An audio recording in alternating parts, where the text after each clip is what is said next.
Video को skip मत कीजिएगा और अंत तक बने रहने का प्रयास कीजिए, क्योंकि आज हम जो बातें बताने वाले हैं वो आपके जीवन में काम आने वाली ही है। तो आते हैं अपने विषय की ओर। क्या पुण्य का भी वितरण होता है? क्या पुण्य को बांटा जा सकता है? तो बिल्कुल ऐसा होता है। पुण्य का भी वितरण होता है और पुण्य को भी बांटा जाता है। कैसे? जब कोई छोटे हमारे चरण स्पर्श करे, हमें प्रणाम करे, और जैसे ही वो चरण स्पर्श करता है तब हम क्या कहते हैं? खुश रहो, सुखी रहो, या कुछ तो और कहेंगे कि उनके भले के लिए हो, ऐसा शब्द। तो यहां पर केवल हमारा शब्द ही खर्च हो रहा है, ऐसा नहीं होता। आशीर्वाद के रूप में हमारा पुण्य ही खर्च होता है और हम अपने पुण्य को यहाँ खर्च करते हैं। ये पुण्य का वितरण जो है, जो उम्र में हमसे जो छोटा है ना, उन्हीं को किया जा सकता है। जो उम्र में बड़ा है उन्हें अपने पुण्य को नहीं दिया जा सकता, या उन्हें आशीर्वाद नहीं दिया जा सकता, या ये कहें आशीर्वाद के रूप में उसे पुण्य प्रसाद नहीं दिया जा सकता। जो उम्र में हमसे छोटा हो केवल उसी को ही दिया जाता है। आशीर्वाद केवल और केवल अपने उम्र से जो छोटे हैं उन्हीं का अधिकार होता है। जो हमसे उम्र में बड़े हैं वो आशीर्वाद का अधिकारी नहीं है, बल्कि उनके आशीर्वाद के हम अधिकारी हैं। जिसे हमने गुरु माना है वो हमसे उम्र में छोटा है, और जब हम उनके चरण स्पर्श करते हैं तो यहाँ पर ये नियम बदल जाता है, क्योंकि गुरु का स्थान हमेशा परमात्मा का ही होता है। इसीलिए केवल यहीं पर यह नियम लागू नहीं होता कि गुरु तुम्हारा तुमसे छोटा है या बड़ा है, लेकिन अगर उनके सामने झुकते हैं, उनको प्रणाम करते हैं, और जो वो आशीर्वाद के रूप में जो भी देंगे वो अपने जीवन में अवश्य ही लाभदायक और फलदायी सिद्ध होगा। जानबूझकर ना सही, लेकिन अनजाने में तो करते ही हैं। ये हमारा पुण्य ही है जिसका हम चाह कर इच्छा अनुसार हम उसको बांट सकते हैं, वितरण कर सकते हैं। लेकिन जब पाप का वितरण या पाप को बांटने का जब बात कही जाए तो इसमें ऐसा बिल्कुल नहीं होता। पाप को बांटा नहीं जा सकता, सिर्फ भोगा जा सकता है। हमारे अपराध कर्म को बांट नहीं सकते, सिर्फ भोग सकते हैं, और उसे भोगने की क्रियाकलापों में ही पाप का तबादला हो जाता है। मैंने जीवन के इस पड़ाव पर मैं पहुंच चुका हूं, लेकिन मैंने भी अपने जीवन में ये बार बार देखा है कि पाप का अंत या पाप का नाश होते हुए बहुत ही कम देखा है, और पाप का तबादला होते हुए बहुत ज्यादा। बहुत सारे पाप ऐसे हैं जिसका अंत होता ही नहीं है, विनाश होता ही नहीं है, उसका तबादला होता है। एक छोटी सी कहानी आपको बता रहा हूं। जब मैं पेंटिंग का काम करता था, आज भी करता हूं, पेंटिंग का काम करता था, तो मुझसे मेरा सीनियर मिला। वो भी पहली बार मेरे साथ में आए काम करने के लिए। वो मेरे से उम्र में काफी बड़े थे। बार बार मुझे एक बात कहता था, रामेश्वर, जब मैं तुम्हारा शक्ल देखता हूं ना, तुम्हें देखता हूं, तो मुझे एक लड़का याद आता है, और वो लड़का तुम्हारे जैसा सीधा साधा और भोला भाला था। उस लड़के के बारे में मैं सोचने पर विवश हो जाता हूं जब तुमको देखता हूं। मैंने पूछा ऐसा क्यों? तो उन्होंने बताया कि वो लड़का दरअसल मुझे जेल में मिला था, और जेल में उस लड़के को और मुझे एक ही हथकड़ी से बांधा गया था। तो वो मेरे साथ में ही रहता था। तो बातों बातों में मैंने उनको पूछा कि तुमको सजा क्यों हुई, तुमने ऐसा कौन सा अपराध किया?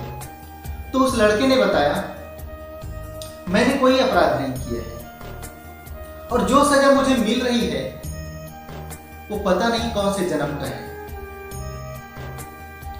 तो उसने वापिस पूछा, ऐसा कुछ तो किया रहेगा जिसकी वजह से यहां आया है, वो घटना क्या है?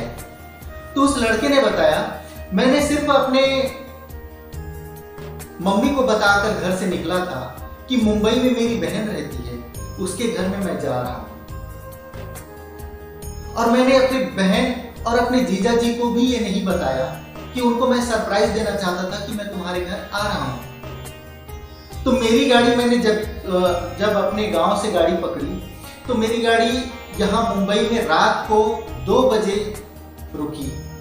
अब रात को 2 बजे गाड़ी मिलेगी ना रिक्शा मिलेगी, तो फिर मैं कैसे जाऊं, ये सोचकर मैंने रात रेलवे स्टेशन में गुजारने का निर्णय लिया और रात भर वहीं पर रुक गया। जैसे मैं चाय की दुकान पर पहुंचा तो चाय वाले ने कहा कि भाई पीछे से बस आ रही है और रास्ते में साइकिल खड़ी है, जरा उस साइकिल को हटाकर वहां पर रख दो ताकि वो बस निकल सके। तो मैंने चाय वाले के कहने पर वो साइकिल को उठाकर साइड में रख दिया और जैसे ही वापस चाय पीने के लिए मैं जाने लगा, वैसे ही एक पुलिस वाला आया पीछे से और उसने मुझे पकड़ लिया और ये कहने लगा कि तुम साइकिल चोरी कर रहे थे, मैंने तुम्हें रंगे हाथों पकड़ लिया है। ये कहकर मेरे लाख गिड़गिड़ाने पर, लाख उनको बताने पर मेरी एक न सुनी और उसने मुझे पुलिस थाने में लेकर गया, चौकी में लेकर गया और वहां जाकर मेरे ऊपर 135 साइकिल चोरी करने का धारा लगा दिया। अब मेरे माँ बाप को या मेरी बहन को किसी को पता भी नहीं है कि मैं अभी कहाँ हूँ और मैं उस समय भी कहाँ था। इसलिए मुझे छुड़ाने के लिए कोई नहीं आए, जमानत के लिए भी कोई नहीं आ पाए। तो 2-3 दिन होने के बाद में मुझे जेल में शिफ्ट कर दिया और आज मैं इस जेल में 2 साल बिता चुका हूँ। ये सब कार्रवाई उस पुलिस वाले ने खुद की प्रमोशन कराने के लिए किया था। बिना वजह चोरी नहीं करते हुए भी उसके ऊपर आरोप लगाया, धाराएं लगा दी कि इसने 135 साइकिल चोरी किया है और इसे वापस साइकिल चोरी करते हुए रंगे हाथों पकड़ा गया है।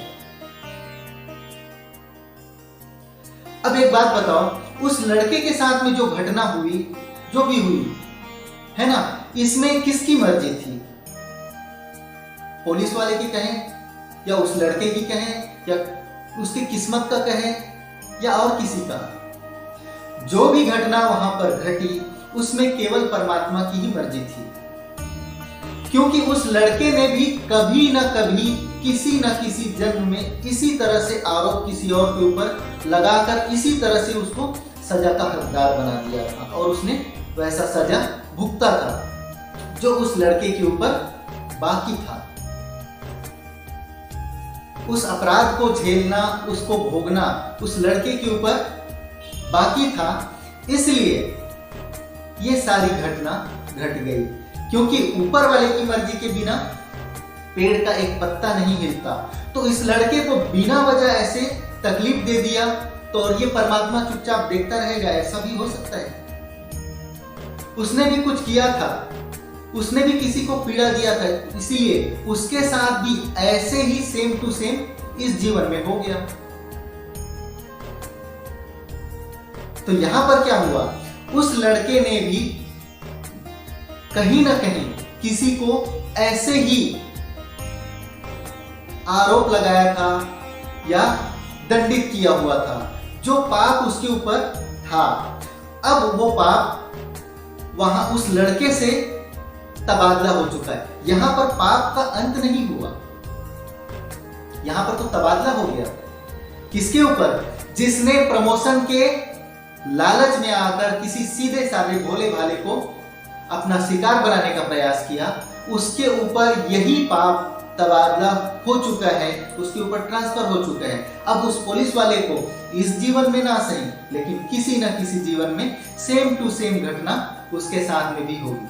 जंगल में जो सीधा वृक्ष होता है ना, सीधा वाला पेड़ होता है जो सीधा सबसे होता है, उसको काट दिया जाता है और जो टेढ़ा मेढ़ा रहता है ना उसको नहीं काटते, क्योंकि सीधा सबको काम आता है और टेढ़े मेढ़े किसी काम का नहीं रहता। तो किसी के ऊपर अगर हम सीधा साधा भोला भाला देखकर, कमजोर देखकर अपनी शक्ति का प्रदर्शन करते हैं या अपने मनमानी करने का प्रयास करते हैं या उसके ऊपर कुछ अत्याचार करने का प्रयास करते हैं, तो हम तो उस समय ताकतवर हैं, लेकिन वो ताकत का इस्तेमाल अगर हमने वहां पर किया तो उसके न जाने कौन से जन्म में उसने उसका अपराध किया हुआ बाकी था जो हम पर ट्रांसफर हो जाएगा, हमारे तक आ जाएगा, और वही पाप को हमें भी अपने जीवन में आगे भुगतना पड़ेगा। इसीलिए कभी भी किसी भी कमजोर के ऊपर अत्याचार शोषण नहीं करना चाहिए, क्योंकि कमजोर के साथ में भी कुछ घटना दुर्घटना घट रही है, उसमें भी परमात्मा की मर्जी है। उनके भी कुछ अपराध कार्य थे जो अब उसके साथ में हो रहा है, लेकिन वो अपराध उसका तो समाप्त हो रहा है, लेकिन समापन के साथ साथ ट्रांसफर भी हो रहा है, तबादला हो रहा है। मानव जीवन मिला है, मानव जीवन के कर्तव्यों को अच्छे से सोच समझकर निभाओ। किसी भी कमजोर या निसहाय के ऊपर में, असहाय के ऊपर में अत्याचार नहीं, बल्कि उसकी मदद करो, तो हमारे पुण्य में वृद्धि होगी। और उसके साथ में अगर बल जबरदस्ती करते हैं तो उसके अपराध का तबादला हम पर होगा। अब तक के हमारी बातें आपको समझ में आ गई होगी कि हम क्या कहना चाहते हैं। हमारा आने वाला सत्संग रहेगा, जैसा आप सोचते हैं हम आपको वैसे ही बना देंगे। कैसे, और उसका रिजल्ट भी 3 महीने के अंदर आएगा। ये हमारा आने वाला सत्संग का विषय रहेगा कि इंसान जैसा सोचता है वैसा ही बनता है, और कैसे बनता है, और इंसान को कैसे सोचना चाहिए, किस तरह से सोचना चाहिए और क्या सोचना चाहिए। हम इसी का विश्लेषण करेंगे आने वाले सत्संग में। तो हम मिलते हैं अपने अगले सत्संग में, तब तक के लिए नमस्कार।